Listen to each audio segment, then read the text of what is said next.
generative AI continues to attract investors, and especially in France, we have the chance to be with Eiso Kant, CEO of Poolside. Eiso Kant, hello. Thank you to be with us. Good evening. Pleasure to meet you. Your company, Poolside, has been distinguished and got the award in the category SaaS IA and Big Data because it's amazing. You are totally surfing on this demand for AI, and your model is totally innovative. Can you tell us about the origins of this company, which is the result of a merger between Jason Warmer, former CTO of GitHub, and you were the founder of Athenian. Can you elaborate on this, please? So Jason and I first met in 2017. In 2016, in my background, I built what I believe to be the world's first company that focused on applying artificial intelligence to code and software. And Jason was at the time the CTO of GitHub, probably the world's largest developer platform. And while I turned down the acquisition offer, nonetheless, him and I became very good friends. And so between 2017 and over the years, we stayed in contact. And at some point, we had a podcast together, which is just a way for two grown men to regularly spend time with each other. And throughout this period, we kept a running conversation. And the conversation that never stopped between us was the progress of artificial intelligence and what it was going to mean for the field of software development.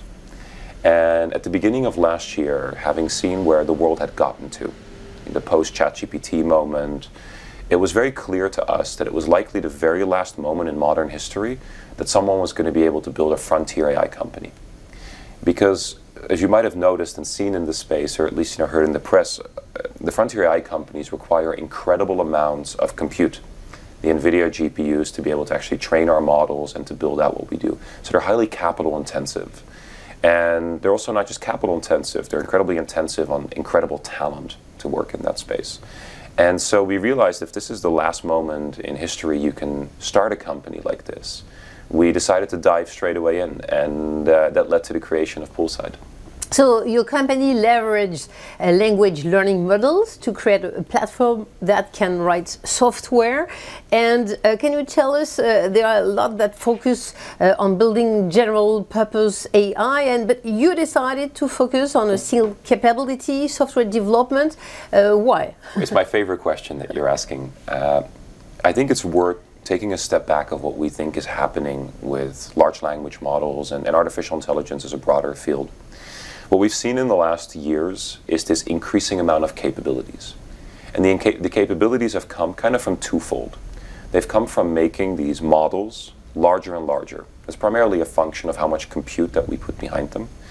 And they've also become as a function of providing them more data and more quality data to be able to make them great to be able to actually write your sales email or poem for your daughter or son, and what we've started experiencing with ChatGPT. But what these models fundamentally are, and I'd like to say us humans fundamentally are representation of the data that we've learned on. And since these models are at a point right now where we've pretty much exhausted the world's data, we've all trained on all the data we can find on the internet that's publicly available.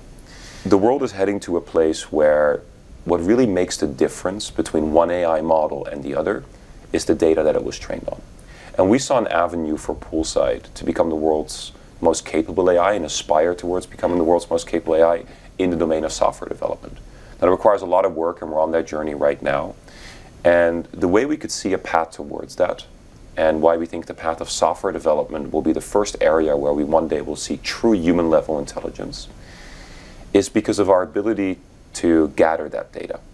So if we think about this, we have full self-driving. Elon is working on this. Why is Elon becoming very successful with Tesla in doing so?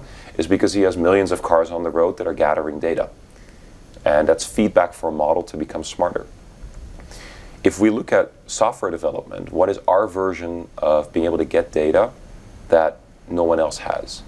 And that is really the notion of what we call reinforcement learning from code execution feedback.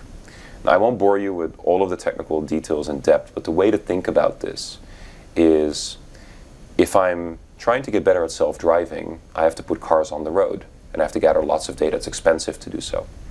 But software development can be simulated. It doesn't require real-world interaction. I can actually simulate the environment. And because I can simulate the environment, I can actually define tasks for these models to look for solutions. And as they're searching for solutions, our model is learning what works and what doesn't. And this has been a technical differentiation. And so we went for it because we think it's massively valuable in the world to help people build software. I think there's an incredible company that can be built that.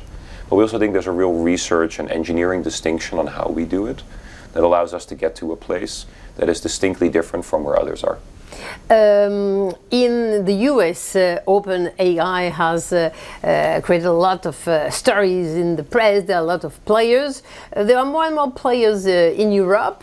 We talk about Mistral, of course, but now we have to deal with you, and you are one of the Frenchest US startup. Why have you decided to set up in France, in Europe, which is a very good idea, of course? First of all, it's one of the most important things in our business is talent, and we want to be where talent is.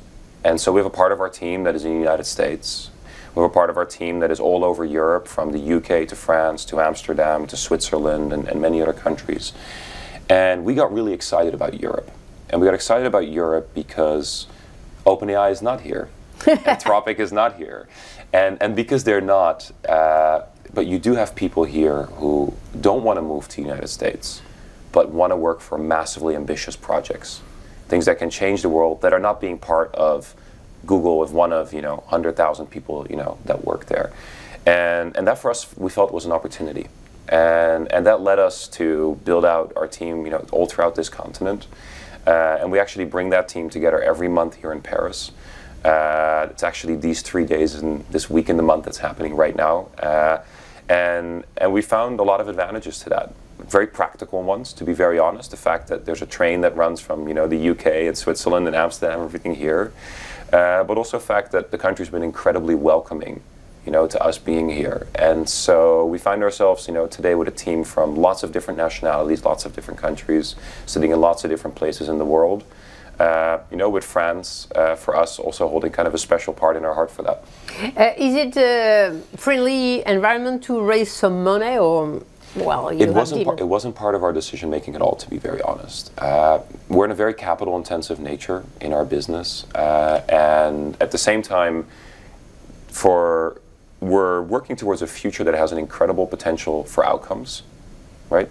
Today there is a world of multi-trillion-dollar, or not yet multi-trillion-dollar, but trillion-dollar software economy. And if you can bring to a world where people can start building more software, you can allow more people to build software, you can be more productivity, there's an incredible business to be built there. And investors from that are, I think, in lots of different places in the world. But I do have to say, for us, at our heart, to some extent, we're also very much, I would say, maybe even first and foremost, an American company. And if we look at our investors, they're very much biased towards being Americans. And I think that has a lot to do with the appetite for ambitious projects. Europe definitely is developing that, but I don't think it's at the same maturity yet as what you see in the United States. What are your next targets? For example, you have 60 people. You want to raise in the next 3 years to how big will be the staff in your company? So I like to never think too much about it as a headcount number. At the end of the day, I prefer the things that we look at that measure and what really makes a business at the end of the day, right? It's revenue, it's cash flows, it's customers, it's ability to repeatedly serve people in a good way. So our ambitions are very much oriented on working with enterprises. Poolside is really AI for code and software development, very much built for large enterprises. The first companies that we've been working with are enterprises with 5,000 developers and more, all the way up to 40, 50,000. So these are large organizations, and that's where we spend most of our time and effort. So for me, the ambitions in the coming years, we want to be #1 market leader in AI for code in the enterprise, and that's really what we work towards. And that is going to require more people, and that will require also more capital. But those are the inputs, it's the outputs that we like to measure instead. Right now, your main customers are big banks, major defense player, retail players. You want to focus on that kind of big major signatures, or are you going to, what kind of customers are you going to aim in the next So there's few two years? things that we think about is, we want to build products that all developers in the world love and can use. And over time, all people can use to build software. And then we think of, where do they sit? And if you look at where they sit and what has, historically built successful businesses in developer tooling and infrastructure space, a very, very large percentage of them sit in enterprises. Right? And so that's really where our strong focus will be. In an enterprise, we aim to be sector agnostic, and that's from, as you mentioned, defense, FSIs, to retail, all the way to pharma and others. But there's definitely what you see early adopters in the space, and financial service organizations are definitely some of the most early adopters in AI for code and software, and so we're very glad to be working with them. Thank you very much, Eiso Kant. Thank you for this interview. To sum up, Poolside has been awarded in the Trophy of the Future Unicorns in the category which is Saas IA and Big Data. We have understood that we have to count with this company, Poolside, in the IA universe from Europe, from France, but from the world also. Thank you very much for this interview, Eiso. Appreciate it. Thank you so much.